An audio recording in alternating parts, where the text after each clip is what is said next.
السلام علیکم لسنرز، شروع کرتے ہیں آج کی سٹوریز اللہ کا بابرکت نام لے کر، جو انتہائی عالی رتبہ اور بہت جلیل القدر ہے۔ آئی ہوپ میرے سبھی لسنرز بالکل ٹھیک ہوں گے۔ اور سٹوریز شروع کرنے سے پہلے میرے نیو ہارر چینل جس پہ میں ناول سناتی ہوں، ہارر ناول آفیشیل کے نیم سے، اس سٹوری کے ڈسکرپشن باکس میں اس کا لنک مینشن ہے۔ آپ سب نے اس کو سپورٹ کرنا ہے اور سبسکرائب کرنا ہے۔ بڑھتے ہیں آج کی خوفناک کہانی کی طرف۔ یہ کہانی میرے ساتھ شیئر کی افشا نے۔ افشا کہتی ہیں کہ میں ہزارے میں رہتی ہوں اور آپ کے ساتھ ایک خوفناک واقعہ شیئر کرنا چاہتی ہوں۔ کہتی ہیں کہ ہم لوگوں کے گھر جو کام والی آتی ہے وہ ہم لوگوں کے گھر سے تھوڑا ہی آگے رہتی ہے۔ کام والی بتاتی ہے کہ سردیوں کا موسم تھا اور کافی زیادہ دھند تھی۔ وہ کام کرنے کے لیے آ رہی تھی کیونکہ وہ صبح 8 بجے گھر سے نکلتی ہے اور باقی سارے گھروں کا کام کر کے 12 بجے تک میرے گھر آتی ہے۔ کام والی ہمارے گھر آئی تو کافی گھبرائی ہوئی تھی اور یہ کہہ رہی تھی کہ گلی میں ایک خوفناک سی چیز میرا تعقب کر رہی ہے، کیونکہ اس دن موسم بہت خراب تھا، شدید ٹھنڈی ہوا اور دھند تھی، گلی میں اور کوئی نہیں تھا۔ کام والی کہتی ہے کہ جیسے میں نے آپ کی گلی کا ٹرن لیا تو دیکھتی ہوں کہ ایک بہت بلند قد کی کوئی چیز ہے جس کو میں سمجھ نہیں پا رہی وہ عورت ہے یا مرد۔ اس کا جو ہائٹ ہے وہ 8 سے 9 فٹ کے درمیان ہوگی اور وہ میری طرف بھاگتے ہوئے آ رہی ہے۔ میں اس چیز کو دیکھ کر سائڈ پر ہو گئی کیونکہ میرے پاس اپنی جان بچانے کے لیے واپس جان اگر میں جاتی تو آگے بھی پورا روڈ سنسان تھا، وہ مخلوق مجھے نقصان دے سکتی تھی۔ ایک گھر کے ساتھ خالی پلاٹ تھا جس میں کھڑی ہو گئی۔ میں کیا دیکھتی ہوں کہ وہ مخلوق جیسے ہی اس خالی پلاٹ کے ساتھ والے گھر میں آئی تو وہ مخلوق ادھر ہی رک گئی۔ مجھے یہ محسوس ہو رہا تھا کہ جیسے وہ میرے باہر نکلنے کا انتظار کر رہی ہے اور وہ میرے پہ جھپٹا مار لے گی۔ کہتی ہیں کہ میں نے آیت الکرسی پڑھی۔ آیت الکرسی پڑھتے ہی اچانک سے گلی میں سے ایک مولوی صاحب جو کہ داڑھی تھی ان کی، بابا جی تھے وہ سائیکل پر اسی گلی کے اندر آ رہے تھے، تو ان کو دیکھ کر میں نے ان کی طرف بھاگنا شروع کر دیا۔ انہوں نے مجھے پکڑا اور کہا بیٹا تم کیوں اتنی ڈری ہوئی ہو؟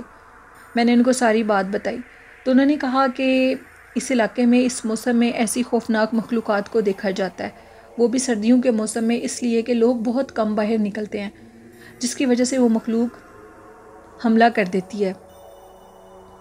تو تم کوشش کرو کہ اس موسم میں تم گھر سے باہر نہ نکلا کرو۔ افشا کہتی ہیں کہ کام والی چھٹی نہیں کر سکتی، ان کی مجبوری ہوتی ہے، تو میں نے اس کو پھر یہ آپشن دے دی کہ جب بھی موسم خراب ہو اس طرح کا تو تم اس دن کام پر مت آیا کرو، تھوڑا ویٹ کر لیا کرو موسم کے ٹھیک ہونے کا۔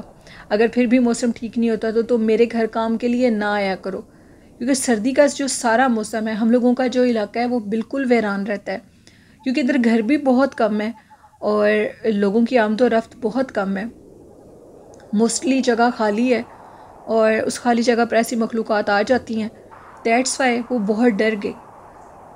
انہوں نے بتایا کہ افشا کہتی ہیں کہ اس کے بعد کام والی بیچاری بہت ڈرتی گئی۔ میں اور میرے ہسبینڈ اس کو اس کے گھر تک اتار کر آئے۔ وہ کہتے ہیں کہ میرے ہسبینڈ نے مجھے راستے میں یہ بات بتائی کہ میں نے بھی سنا ہے ادھر علاقے کے لوگوں سے کہ ادھر بہت سی مخلوقات ہیں، بہت سی خوفناک چیزیں ہیں جو کہ سردی کے موسم میں رات کے ٹائم بھی لوگوں کو ادھر نظر آئی ہیں اور وہ روڈ کے اوپر ہوتی ہیں اور بہت زیادہ خوفناک اور ہیبت ناک ہے۔ یہ ایک سٹوری تھی افشا کی جو انہوں نے ہزارہ سے شیئر کی۔ بہت شکریہ افشا اپنی سٹوری شیئر کرنے کے لیے۔ بڑھتے ہیں آج کی دوسری خوفناک کہانی کی طرف۔ یہ کہانی اٹلی سے شیئر کی ہے میری ایک لسنر نے۔ وہ کہتی ہیں کہ میرا نام زنیرہ ہے اور آپ کے ساتھ خوفناک واقعہ شیئر کروں گی۔ آج سے 10 سے 12 سال پہلے ہمارے ہاں ادھر ایک لڑکی تھی جو کہ انتہائی خوبصورت تھی۔ تب اس کی ایج بہت چھوٹی تھی، وہ 10 سے 12 سال کی تھی۔ کہا جاتا تھا کہ اسکول میں اس کے ساتھ عجیب سی کچھ وہ حرکتیں کرتی تھی، بے موسمی پھل، بے موسمی چیزیں جو کہ موسم سے ہٹ کر ہوتی تھیں، کچھ ایسی چیزیں جو کہ انسان کے بس کی نہیں ہیں، وہ اچانک سے اسکول کے بچوں کو وہ کام کر کے دکھا دیتی تھی، جس پہ اسکول کے بچے کافی حیران ہوا کرتے تھے کہ آخر یہ ایسی کیا حرکت کرتی ہے جس سے اس کے پاس فوراً چیزیں آ جاتی ہیں۔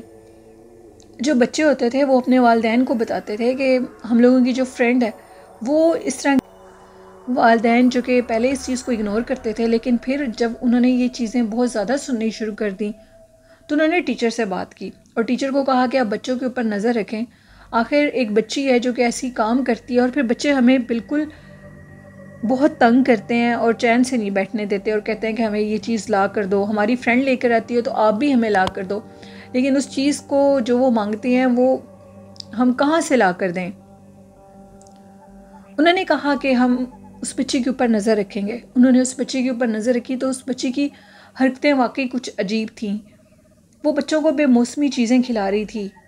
ٹیچر کافی حیران ہوئی اور فوراً اس بچی کے پاس آئی اور اس کے منہ پہ ایک تھپڑ لگایا، اور تھپڑ لگانے کے بعد یہ کہا کہ آخر یہ کیا کرتی ہو تم؟ اس کے گھر میں شکایت کی اور کہا کہ آپ اپنی بچی کو کیا جادو سکھا کر بھیجتے ہیں، وہ کچھ عجیب سی حرکتیں کرتی ہے۔ گھر والے بھی کافی حیران ہوئے، پھر گھر والوں نے اس کی ایکٹیویٹی کے اوپر نظر رکھنی شروع کر دی۔ وقت کے ساتھ ساتھ بچی بڑی ہوتی گئی۔ کہا جاتا تھا کہ اس بچی کے اوپر ایک جن کا بسیرا ہے، ایک سرکش جن کا، جو کہ اس بچی کے اوپر عاشق تھا۔ وہ جن ایسا عجیب تھا، وہ بچی ہم لوگوں کی آنکھوں کے سامنے اتنی اونچی اونچی بلڈنگز پر ایسے چڑھتی تھی کہ جیسے کوئی جانور بھی نہ چڑھ سکتا ہو۔ ہم نے اپنی آنکھوں سے اس بچی کی حرکتیں دیکھی۔ کہا جاتا تھا کہ وہ جب اپنے روم میں ہوتی تھی، اس کی مدر نے اس کے روم کا دروازہ کھولا تو وہ اپنے چھت کے ساتھ ایسے چپکی تھی جیسے کوئی اسپائڈر ہوتا ہے۔ اس کی ماں کی چیخیں نکل گئیں، اور اس کے جب گھر والے سارے آئے تو وہ دیکھ کر بھی حیران ہو گئے۔ اس کا چہرہ انتہائی خوفناک ہو جاتا تھا۔ کہا جاتا تھا کہ اس کے روم میں سے عجیب و غریب باتوں کی آوازیں آتی تھیں، کبھی کہکے لگانے کی تو کبھی اونچا اونچا چیخنے کی، کسی درد میں مبتلا ہونے کی۔ اس بچی نے مکمل طور پر اپنے آپ کو اندر بند کر لیا تھا، لیکن اس کے باوجود وہ بچی زندہ تھی۔ کہیں کہیں دن وہ روم کا دروازہ نہیں کھولتی تھی۔ سارے محلے میں اس چیز کا پتہ لگ گیا کہ ادھر ایک بچی ہے جس کے اوپر ایک سرکش جن ہے۔ وہ لڑکی سب کو باتیں بتایا کرتی تھی، حال کی، مستقبل کی، اور جو گزر چکا ہو وقت اس کی باتیں بتاتی تھی۔ اس کے والدین نے پھر اس کی اس کام کا دوہرا فائدہ اٹھانا شروع کر دیا۔ وہ لوگوں کو مستقبل، حال اور ایسی چیزیں بتاتے تھے۔ جب وہ بچی یہ باتیں بتاتی تھی تو کچھ باتیں سچ بھی ہو جاتی تھی اور کچھ باتیں جھوٹ بھی ثابت ہوتی تھی۔ پتہ لگا کہ ایک درخت سے ایک سرکش جن اس بچی کے اوپر عاشق ہو گیا ہے، اور وہ اس بچی کو بالکل نہیں چھوڑے گا، اس بچی سے بہت پیار کرتا ہے۔ وہ جن باقاعدہ طور پر اس کے اندر آتا تھا اور یہ کہتا تھا کہ میں اس کو اپنے ساتھ لے جاؤں گا لیکن اس کو چھوڑوں گا نہیں، یہ میرے ساتھ ہی اس دنیا سے جائے گی۔ کچھ لوگ یہ کہنے لگے کہ جنات کی تو موت نہیں ہوتی، جنات تو ہمیشہ زندہ رہتے ہیں۔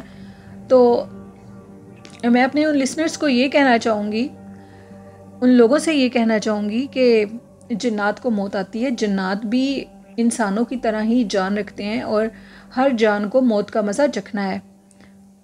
وہ جنات جو لوگ یہ کہتے ہیں کہ وہ مریں گے نہیں تو وہ غلط کہتے ہیں، جنات بالکل مرتے ہیں، باقی رہنے والی صرف اللہ کی ذات ہے۔ یعنی انہوں نے یہ بتایا کہ کچھ لوگ کہتے تھے کہ وہ جن مر نہیں سکتا، تو جن کیوں نہیں مر سکتا؟ اس نے کہا کہ میں مر سکتا ہوں اور میں اس کو اپنے ساتھ لے کر جاؤں گا، میں اس کو ادھر نہیں رہنے دوں گا۔ وہ بہت خوبصورت لڑکی تھی۔ وقت کے ساتھ ساتھ اس کی خوبصورتی ختم ہوتی گئی۔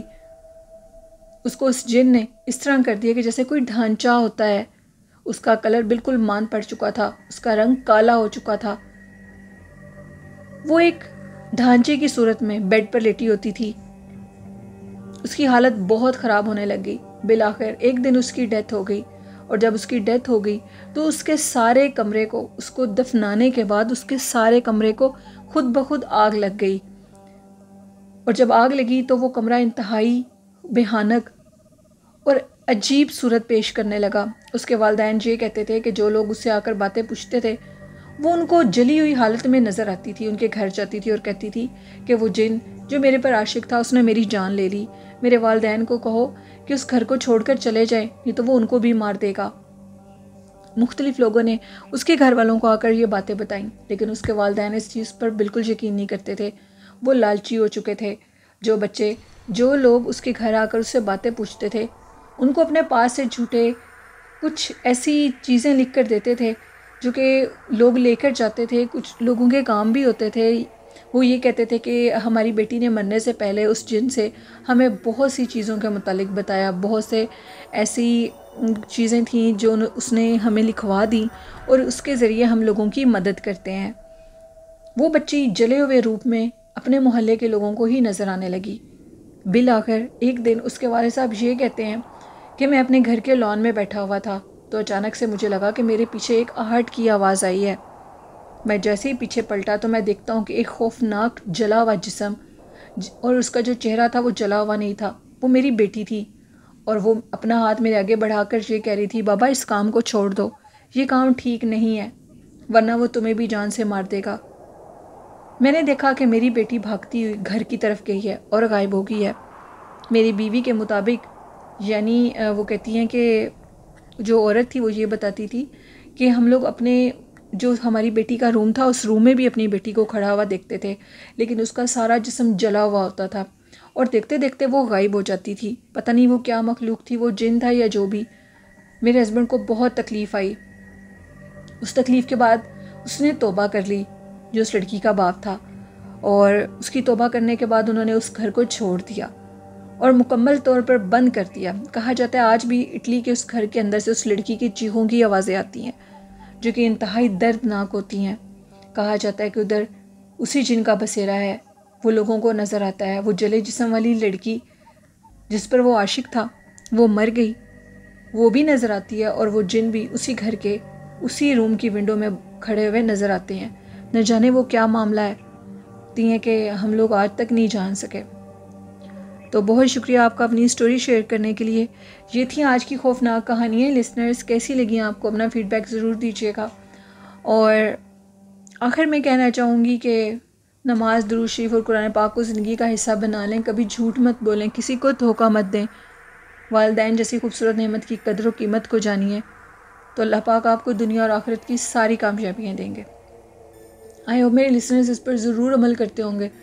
اپنی ہوسٹ نیلم یاسین کو اجازت دیجیے، دعاؤں میں یاد رکھیے گا۔ اللہ حافظ۔